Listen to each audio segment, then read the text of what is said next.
Tiga. Salam sejahtera dalam kasih Yesus Kristus Tuhan. Bapak, Ibu, saudara-saudari yang dikasihi Tuhan, dimanapun berada, sebelum kita mulai pelayanan doa, mari arahkan hati kepada Tuhan Yesus.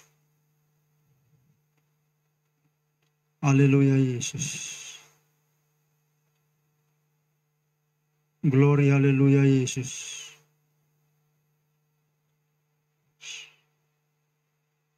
Segala puji syukur bagimu Tuhan Allah, Bapa Surgawi, di dalam Kristus Yesus Tuhan, memuliakan Engkau untuk saat ini. Engkau yang telah menolong kami, membawa kami untuk hidup sesuai rencana dan kehendak-Mu, yang menyeret kami dari dosa, salah, kelalaian kami. Kuduskan kami untuk saat pelayanan ini. Lahirkan kami di dalam nama Tuhan Yesus. Demikian atmosfer ini. Segenap kekasih-Mu dimanapun berada. Alat-alat yang ada di sini. Kuduskan dalam nama Tuhan Yesus. Demikian segala kuasa yang berbeda, kami bersatu hati, kami tolak dalam nama Tuhan Yesus. Dan hamba-Mu membuka rangkaian pelayanan ini hanya dalam nama Tuhan Yesus. Haleluya. Amin. Kita akan mendengar pembacaan firman Tuhan berikut ini.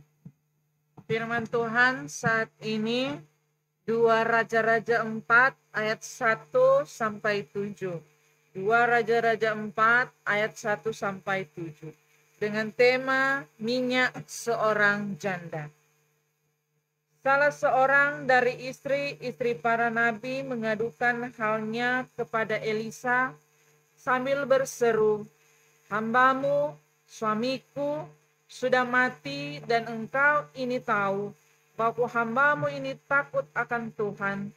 Tetapi sekarang penagih hutang sudah datang untuk mengambil kedua orang anakku menjadi budaknya." Jawab Elisa kepadanya, "Apakah yang dapat kuperbuat bagimu? Beritahukanlah kepadaku apa-apa yang kau punya di rumah." Berkatalah perempuan itu, "Hambamu ini tidak punya sesuatu apapun di rumah, kecuali sebuah buli-buli berisi minyak." Lalu berkatalah Elisa, "Pergilah, mintalah bejana-bejana dari luar, daripada segala tetanggamu, bejana-bejana kosong, tetapi jangan terlalu sedikit. Kemudian masuklah, tutuplah pintu sesudah engkau dan anak-anakmu masuk, lalu tuanglah minyak itu ke dalam segala bejana. Mana yang penuh, angkatlah." Pergilah perempuan itu daripadanya, ditutupinya pintu sesudah ia dan anak-anaknya masuk, dan anak-anaknya mendekatkan bejana-bejana kepadanya, sedang ia terus menuang. Ketika bejana-bejana itu sudah penuh, berkatalah perempuan itu kepada anaknya, "Dekatkanlah kepadaku sebuah bejana lagi." Tetapi jawabnya kepada ibunya, "Tidak ada lagi bejana." Lalu berhentilah minyak itu mengalir. Kemudian pergilah perempuan itu memberitakannya kepada abdi Allah, dan orang ini berkata, "Pergilah, jualah minyak itu, bayarlah hutangmu, dan hiduplah dari lebihnya engkau serta anak-anakmu." Penonton sekalian, peristiwa ini adalah peristiwa ketika Nabi Elisa melakukan sebuah mujizat kepada janda seorang nabi yang menjadi asistennya.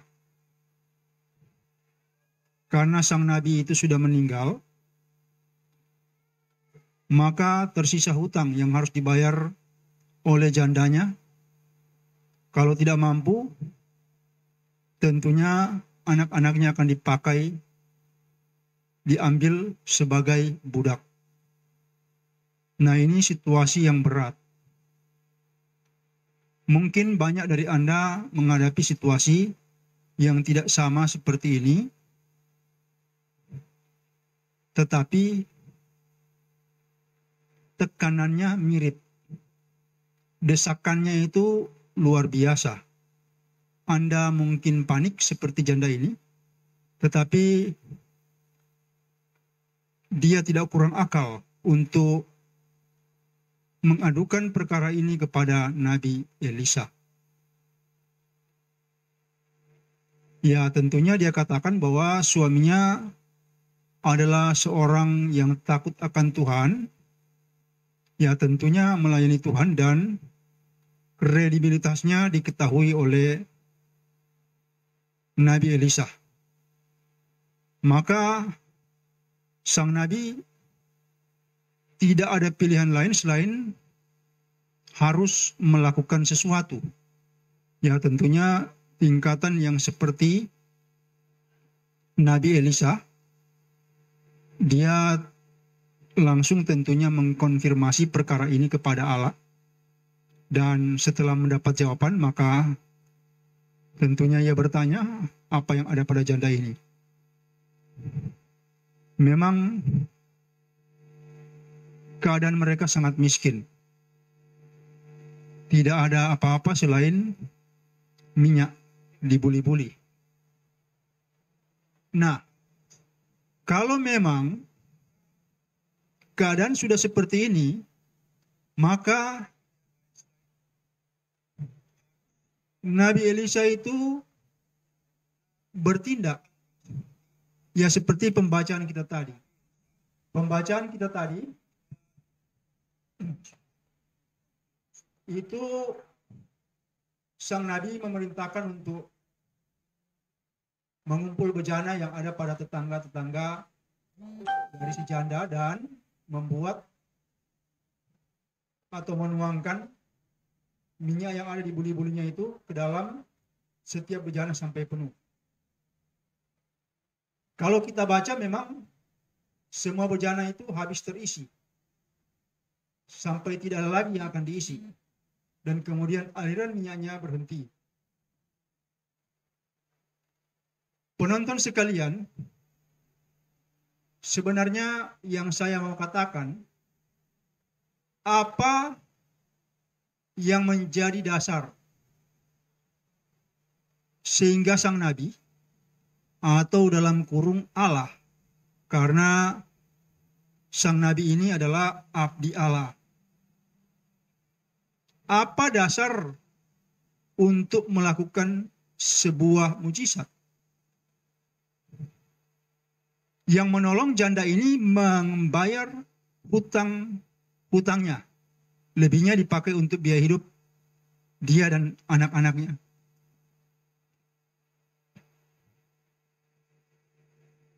Dasarnya adalah kebenaran suaminya, seorang nabi yang menjadi asisten dari Nabi Elisa, salah satu. Nabi ini yang menjadi dasar, kebenarannya dipakai sebagai dasar bagi Nabi Elisa untuk negosiasi dengan Allah, agar Allah, Tuhan Allah Israel, melakukan mujizat ini. Jadi salah satu dasar untuk terjadinya sebuah mujizat adalah kebenaran orang.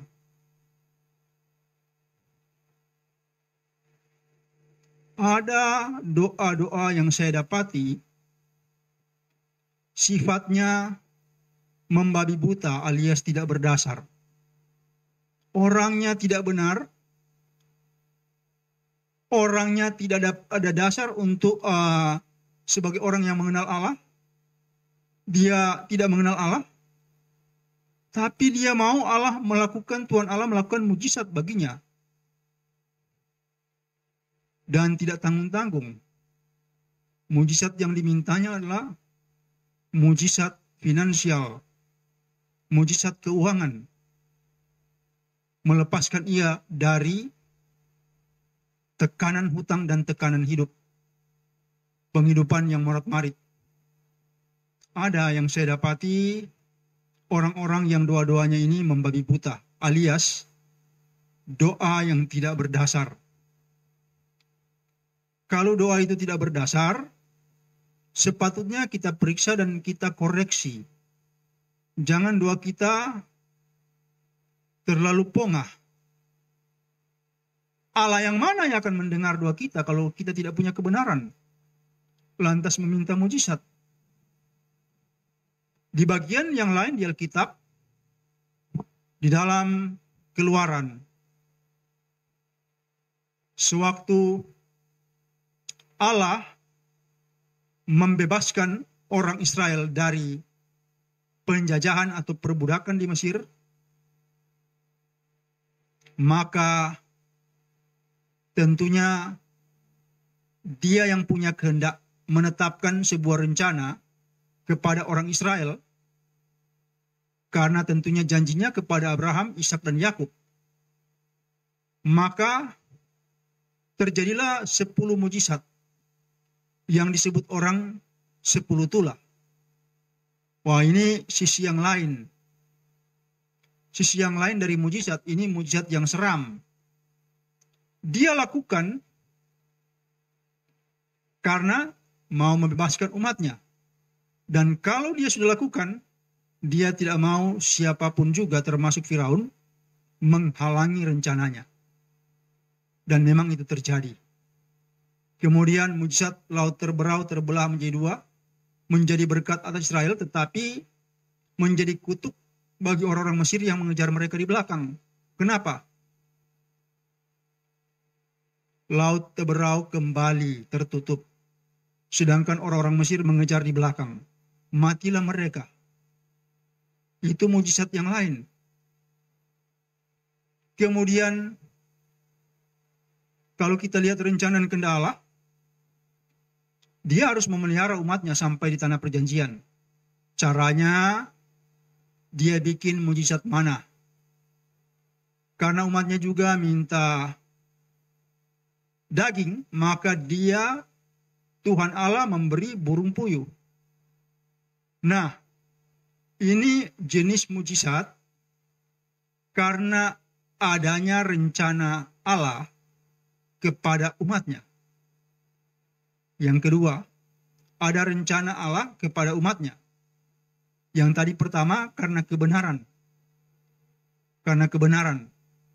Kebenaran suami dari janda ini.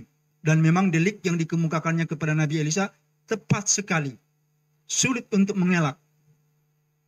Dan juga yang ketiga kita melihat di dalam Injil ada jenis mujizat yang terjadi karena belas kasihan Tuhan Allah. Misalnya Tuhan Yesus memberi makan 5.000 orang, tidak terhitung perempuan dan anak-anak. Karena apa? Orang-orang ini mengikuti dia terus. Ikut di belakang dia terus. Kemana dia pergi terus. Sudah malam. Hari sudah sore. Tidak ada makanan. Dia tahu mereka lapar. Jadi dia bikin mujizat ini. Karena apa? Belas kasihan Tuhan Yesus. Pada bagian-bagian dalam Injil disebut apa? Tergeraklah hati Yesus oleh belas kasihan. Melihat orang banyak itu. Mereka seperti domba tanpa gembala. Kasihan mereka. Nah, ini yang ketiga. Sebenarnya orang yang berharap mujizat terjadi dalam hidupnya harus paham sekurang-kurangnya 3 ini. Memang ada belas kasihan Tuhan, dia kasih makan. Saat itu, hari itu dia kasih makan. Besok kan mungkin ada di antara mereka yang ribuan orang itu, mungkin berpikir bahwa mereka akan dapat lagi. Kan ternyata tidak, cuma saat itu. Nah, kita berpikir bahwa sebenarnya mujizat itu sering terjadi di saat yang sangat mendesak, yang sangat mendesak. Misalnya kalau kita lihat di laut Teberau itu kan, mereka jalan dan ada rombongan tentara Mesir yang mengejar di belakang. Wah, ini kan gawat sekali, tekanannya hebat sekali. Sungguh luar biasa tekanannya. Seandainya Anda dan saya ada di situ, bagaimana kira-kira? Mungkin nyali kita akan ciut.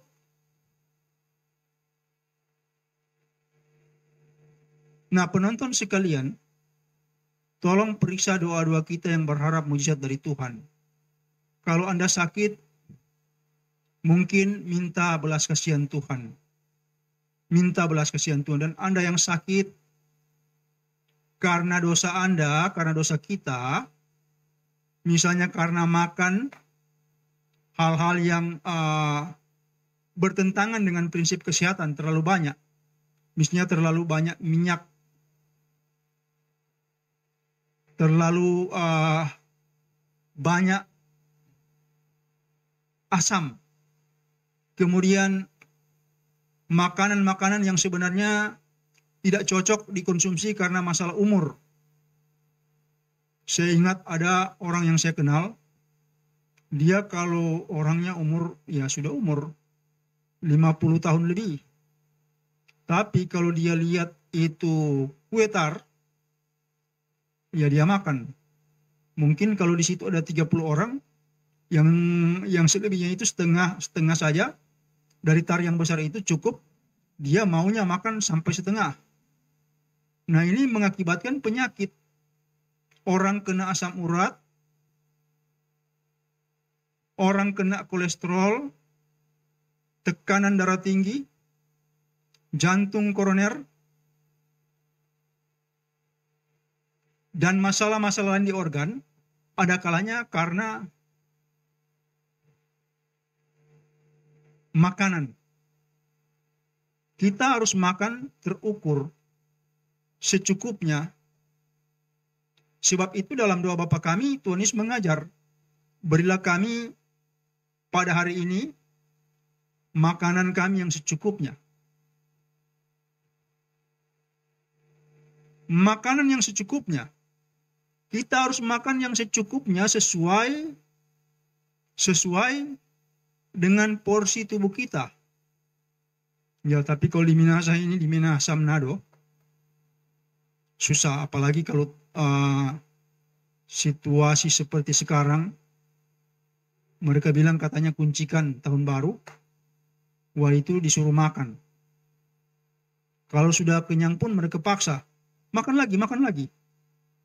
Nah, kita harus bertobat dari dosa kita karena makan kita, cara makan kita, pola makan kita.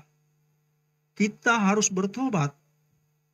Kemudian baru setelah kita bertobat, baru kita mengharapkan, meminta belas kasihan Tuhan untuk mujizat kesembuhan. Ini saya bilang dasarnya karena di WhatsApp saya ada orang-orang yang memang saya tahu. Dia bilang sakitnya, wah saya bilang ini sebenarnya tidak ada kontraktor penyakit, tapi semua sakit ini sudah ada pada ibu ini. Kemudian begitu pede, percaya diri, saya percaya Tuhan Yesus menyembuhkan saya. Dengar baik-baik.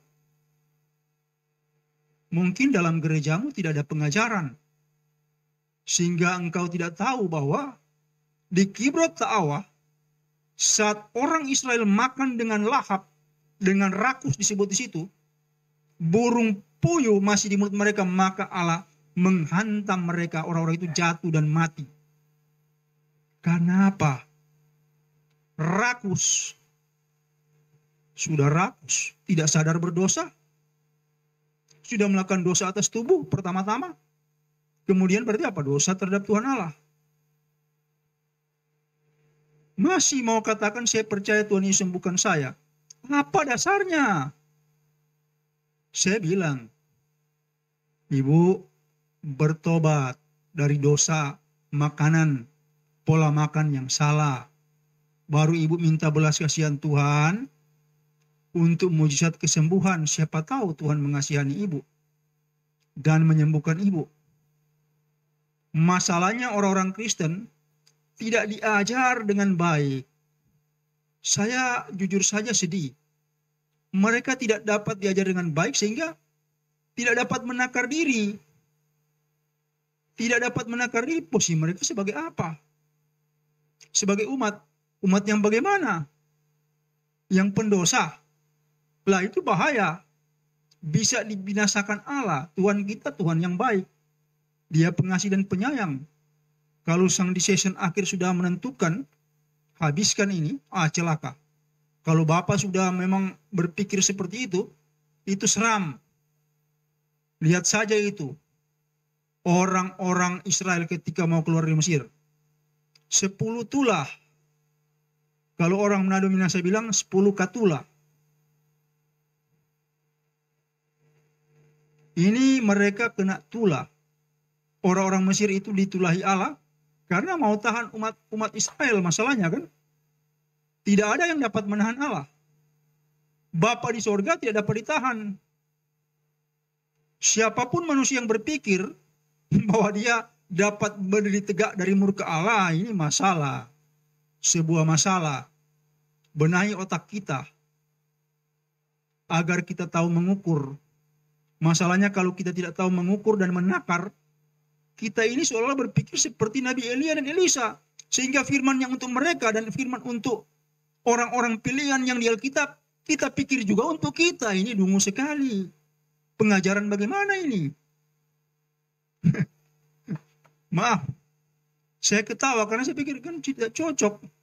Ada orang yang bilang bagi Allah tidak ada yang mustahil. Ya betul, tapi siapa kamu? Siapa kamu?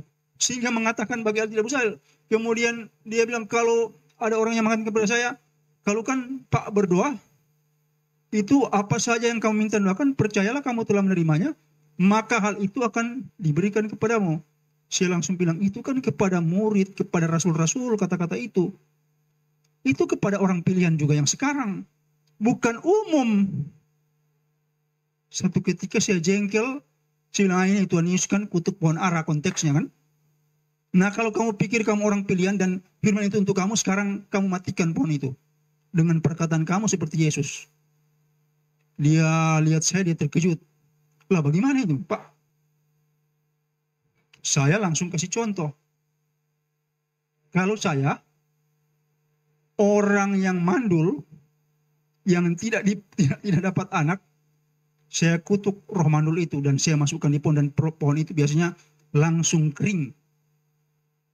Demikian juga penyakit, saya berdoa beberapa kali tidak sembuh. Saya tulahi penyakit itu dan saya pindahkan ke pohon. Biasanya pohon itu mulai layu dan kemudian kering. Jadi orang Kristen tahu menakar dan tahu menempatkan firman. Tidak semua perkataan firman itu untuk kita di situ. Untuk setiap orang tidak. Jika kamu punya iman katanya sebesar biji sawi, kamu dapat memindahkan dunia. Kepada siapa kata-kata Tuhan di situ? Kepada murid-muridnya, para rasul. Bukan kepada orang awam. Bukan kepada umat. Nah bahkan kalau para pendeta, para pastor dan gembala mengajar seolah-olah orang Kristen semua bisa lakukan itu, nah ini konyolnya bukan main. Kita bisa saja meningkat. Dari orang awam saya juga begitu dulu.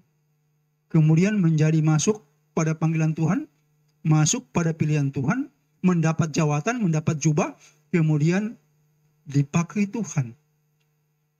Sekecil-kecilnya diberi jubah dan dipakai Tuhan. Itu ada prosedur. Mulai dari apa? Sangat awam. Saya bahkan satu ketika itu, ketika mulai saya dengar orang-orang berbahasa roh itu, mereka panggil saya ibadah, saya langsung lari dengan teman saya. Kami berdua lari. Langsung kami bilang begini, bahasa apa itu? Teman saya tanya, saya bilang saya juga tidak tahu bahasa apa itu. Tapi lain kali kita cari tahu bahasa apa itu. Tapi mari kita lari saja. Kami segera keluar dari kumpulan itu dan pergi. Sekarang apa? Dia juga teman saya ketua yayasan. Saya anggap ini lucu. Kenapa? Karena masalah pilihan Allah terhadap seorang juga sulit sekali dibatalkan. Penonton sekalian, kembali koreksi diri kita. Jangan kita paksa Allah kalau kita tidak memenuhi syarat. Jangan sama sekali. Kenapa? Itu juga justru itu jadi masalah bagimu di dunia roh. Engkau jadi perkara karena engkau tidak layak. Kenapa? Setan akan menuntut engkau. Dan engkau akan jadi babak belur karena itu. Kenapa? Tidak memenuhi syarat. Ada orang begini, saya mau kasih tahu. Sekitar 7-8 tahun yang lalu mengatakan kepada saya kalau Tuhan tidak dengar doa saya, dia bilang begitu. Kalau Tuhan tidak dengar doa saya akan jadi preman. Saya bilang, ini kacau ini. Karena saya juga rasa takut, tegang, saya diam. Saya bilang, apa yang akan terjadi? Kemudian apa yang terjadi dengan orang itu? Bukan jadi preman, justru apa? Gagal ginjal setiap minggu 2 kali cuci darah. Sekarang. Tragis. Jadi jangan cari perkara dengan Allah. Karena ada juga saat itu saya tahu, setan-setan mendengar. Dan itu jadi delik mereka untuk membuat Anda babak belur. Kalau saya berdoa, Bapak saya begini, saya butuh ini. Kalau engkau anggap itu baik, biarlah itu berikan. Tetapi jika tidak, jangan. Jangan saya juga jatuh dalam dosa. Bayangkan kalau doa-doa orang-orang Kristen ini dengar. Banyak di antara doa-doa orang Kristen ini minta jadi kaya. Bayangkan kalau Allah mau bikin cilaka ini, orang-orang Kristen. Dia bilang, kasih saja mereka kaya. Mereka akan binasa dengan materi, dengan kekayaan mereka. Perumpamaan Tuhan Yesus tentang anak yang hilang, itu anak dari seorang bapa yang kaya raya. Anak yang hilang bukan bagian dari keluarga yang miskin, tapi bagian dari sebuah keluarga kaya raya. Kalau Tuhan Allah itu tidak baik, maka dia dengar semua doa-doa orang Kristen itu. Yang rata-rata saya tahu itu minta jadi kaya. Minta berhasil secara finansial keuangan. Habis. Nanti kita bertemu kemudian, kok di neraka, kok di neraka, kok di neraka. Pendeta ini masuk neraka. Lah ini kan lucunya kan. Untunglah Bapa yang di surga sangat baik. Dia tahu memberi kepada anak-anaknya. Mana yang baik, mana yang tidak. Jadi kalau berdoa juga jangan dikte Allah. Jangan minta-minta percepatan. Kalau engkau itu seperti Elisa boleh. Minta percepatan silakan. Saya suruh silakan. Tapi engkau tidak benar. Cara hidupmu tidak benar. Engkau mau minta percepatan kepada Allah. Dasar apa? Bodoh sekali. Ini susahnya kalau di gereja tidak ada pengajaran. Jadinya begini. Umatku binasa karena tidak mengenal Allah. Itu yang ditulis oleh Nabi Hosea. Karena mereka tidak kenal, mereka membabi buta. Seolah Allah ini mereka bisa dikte, mereka bisa atur dan bisa mereka premani Allah itu. Kalau orang Manado bilang, orang preman akan kata Pak Allah. Padahal akibatnya fatal. Ya saya pikir dalam kebodohan dan kepicikan yang dulu, sebagian seperti yang saya bilang tadi, saya lakukan juga. Tapi ketika saya tahu ada terang Tuhan di hati saya tidak berani lagi. Saya bilang begini, Bapak mana-mana saja. Engkau mau bikin saya menjadi kue donat, silakan. Engkau mau bikin saya menjadi kue lapis, silakan. Engkau mau bikin saya menjadi kue bakpao, silakan. Mana-mana Allah lah hidup saya. Sebab saya tidak bijaksana. Saya manusia fana. Saya punya banyak sekali kekurangan. Saya berdosa. Ujung kuku dari para rasul dan nabi tidak ada. Saya itu ujung kuku mereka jebun tidak. Jadi mana-mana Allah. Nah silakan Anda koreksi doa Anda. Jangan berdoa seperti orang yang tidak mengenal Allah. Saya kira mujizat akan terjadi sesuai rencana Allah dan sesuai kebenaran dari orang yang meminta, serta karena belas kasihan Tuhan. Saya kira Tuhan Yesus memberkati Anda dengan firman ini.